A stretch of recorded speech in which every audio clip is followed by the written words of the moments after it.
അതിങ്ങനെ വണ്ടി ഉണ്ടോന്ന് പോകാൻ നോക്കിയാണല്ലേ. ഞാനുണ്ടോ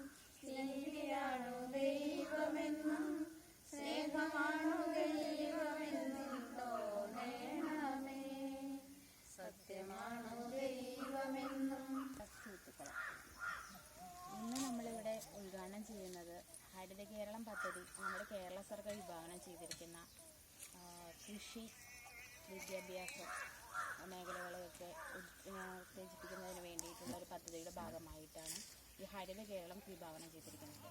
അതിൽ കൃഷി വകുപ്പ് ഹരിത കേരളത്തിൽ നടപ്പിലാക്കുന്ന പദ്ധതി സുജലം സുഫലം എന്ന പേരിലുള്ള പദ്ധതിയാണ്. അതിൽ നമ്മൾ ആഗ്രഹിക്കുന്നത് നമ്മുടെ കാർഷിക സംസ്കാരത്തെ ജനങ്ങൾക്ക് പരിമിതമാക്കി അതിനെ നമ്മുടെ ജനങ്ങൾക്കിടയിലേക്ക് കൂടുതൽ വിജയകരമായി തിരിച്ചു കൊണ്ടുവരാനുള്ള പ്രവർത്തനങ്ങളാണ്. അതിന് മുന്നോടിയായിട്ട് ഇന്ന് അതിൻ്റെ ഉദ്ഘാടന കർമ്മം ഈ സംസ്ഥാനമൊട്ടാകെ നിർവഹിക്കപ്പെടുകയാണ്. ഈ പദ്ധതിയിൽ നമ്മൾ ചെയ്യാൻ ഉദ്ദേശിക്കുന്നത് നമ്മുടെ കൃഷിയിലുള്ള നെൽകൃഷി അത് പലരും ഒഴിവാക്കിക്കൊണ്ടിരിക്കുന്ന ഒന്നാണ്. നമ്മുടെ അന്നമായിട്ടുള്ള നെല്ല് പലർക്കും പല ബുദ്ധിമുട്ടുകളാലും ആ കൃഷി ഒഴിവാക്കിയിരിക്കുന്ന ഈ സാഹചര്യത്തിൽ നെൽകൃഷി പ്രോത്സാഹിപ്പിക്കുക. തരിശ് നിലങ്ങളുണ്ടെങ്കിൽ ആ നിലങ്ങളെല്ലാം കുടുംബശ്രീ അതുപോലെ തന്നെ കൂട്ടായ്മകളെ ഉത്തേജിപ്പിച്ചുകൊണ്ട് അവരുടെ ആഭിമുഖ്യത്തിൽ അതെല്ലാം കൃഷി ഇറക്കിക്കൊണ്ട് നെൽകൃഷി വ്യാപിപ്പിച്ച് നമ്മൾക്കുള്ള അന്നം നമ്മൾ തന്നെ ഉണ്ടാക്കുക എന്ന ലക്ഷ്യത്തിലേക്ക് മുന്നേറാൻ വേണ്ടിയിട്ടാണ് ഒരു ലക്ഷ്യം വിഭാവനം ചെയ്തിരിക്കുന്നത്.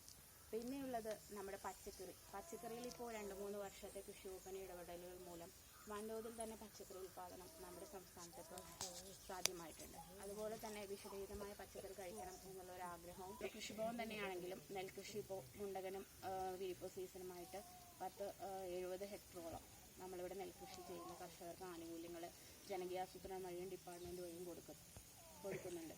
അതോടൊപ്പം തന്നെ ഡിപ്പാർട്ട്മെൻറ്റിൻ്റെ ഉദ്ഘാടനം ഔപചാരികമായി നിർവഹിച്ചതായി പ്രഖ്യാപിച്ചിട്ടുണ്ട്.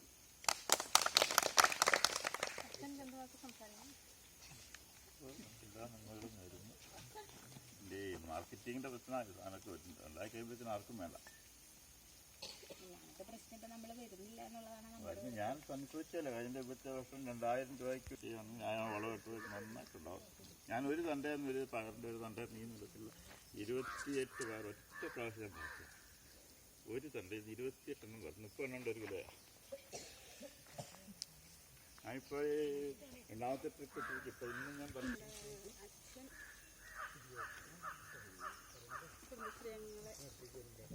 നമ്മളിന്ന് ഇത് കൂടിയിരിക്കുന്ന ഇവിടെ കൃഷിയായി ചെയ്യണമെങ്കിലും എല്ലാ വാർഡിലും കൃഷി ഇതുമായിട്ട് ബന്ധപ്പെട്ട് ചെയ്യണില്ല. പിന്നെ നമ്മളിവിടെ ജലസ്രോതസ്സുകൾ ക്ലീൻ ചെയ്യണ ഒരു പദ്ധതി നമ്മളിന്ന് അതും മെയിനായിട്ട് ചെയ്യണുണ്ട് എല്ലാ വാർഡുകളിലും. നമ്മുടെ വാർഡിലുണ്ടോ? കുളങ്ങൾ അതുപോലെ തോടുകൾ ഒക്കെ ഇന്ന് ശുചീകരണ പ്രവർത്തനം. അപ്പം മലിനവിമുക്തമാക്കുക എന്നുള്ളതാണ് ഇന്നത്തെ ഏറ്റവും വലിയ സന്ദേശം. കൃഷിയും അതുപോലെ തന്നെ അതേ മുൻതൂക്കം കൊടുത്ത് കൃഷിയും നമ്മൾ ഇതോടൊപ്പം ഇന്നത്തെ ദിവസം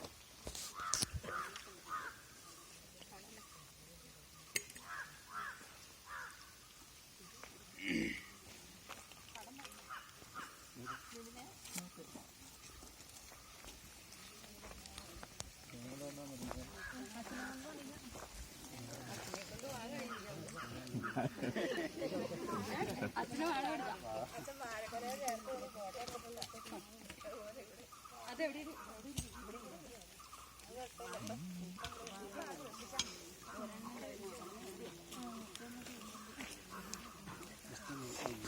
രണ്ടെണ്ണമുണ്ടല്ലോ. 2 വഴി വെക്കാതെ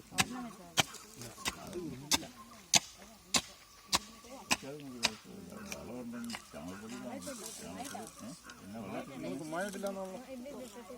മഴയില്ലാത്ത വണ്ണാട്ടോ എന്നാ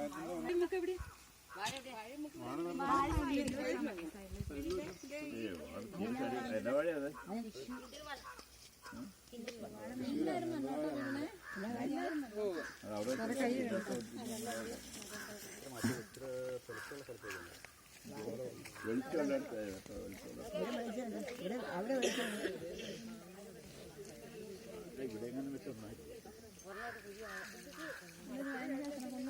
ഇവിടെ തന്നെ വെച്ചാൽ ഇത് നല്ല വെയിലുള്ളതാ.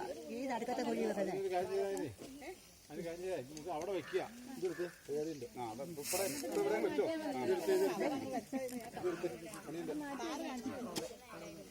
വാങ്ങിക്കുള്ള കുഴി ആയില്ല. ഇത് പച്ചക്കറിക്കുള്ള കുഴി ആയില്ല കേട്ടോ.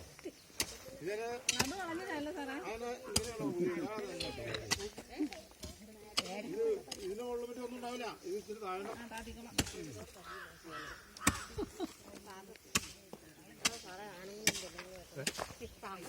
ഇത് താഴെ പെണ്ണുങ്ങളൊന്നും കുഴപ്പമില്ല. എല്ലാവരും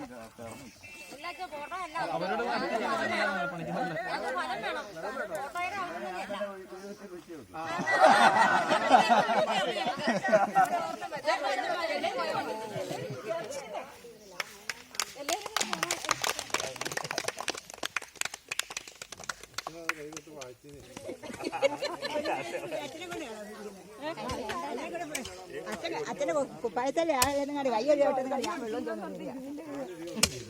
ആ കുപ്പായം മുഴുവൻ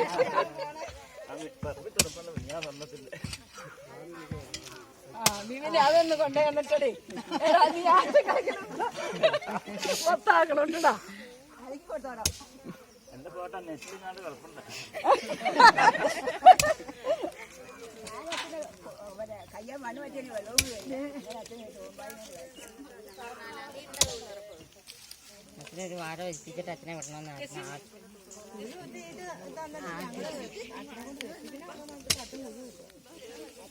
കുഴി ശരിയായില്ല കൂടെ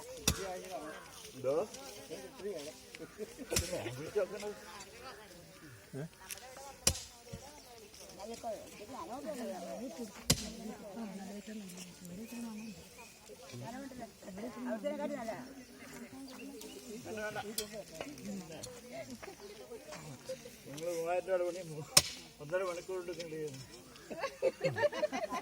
അല്ല പിന്നെ വയസ്സായില്ലേ?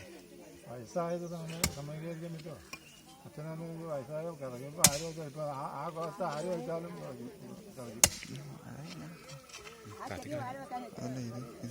ഇത്രയൊന്നും പോരാ. വാഴയാണെങ്കിലും കുഴിയാലതാണ്.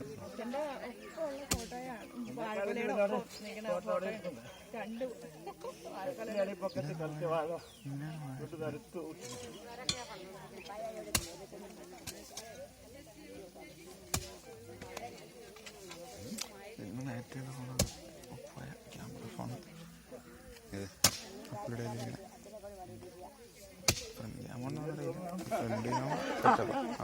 ഇതിന് അവസരം കിട്ടുള്ളൂ, അല്ലാണ്ട് അങ്ങനെ കിട്ടുമോ?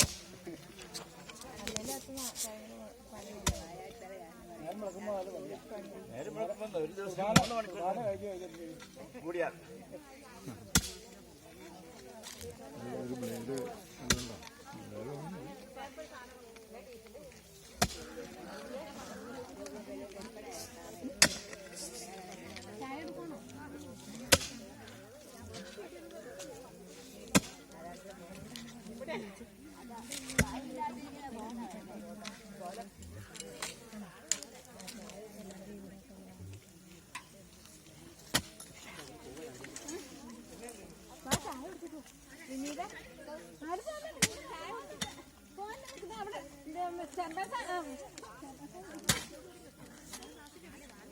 മാമി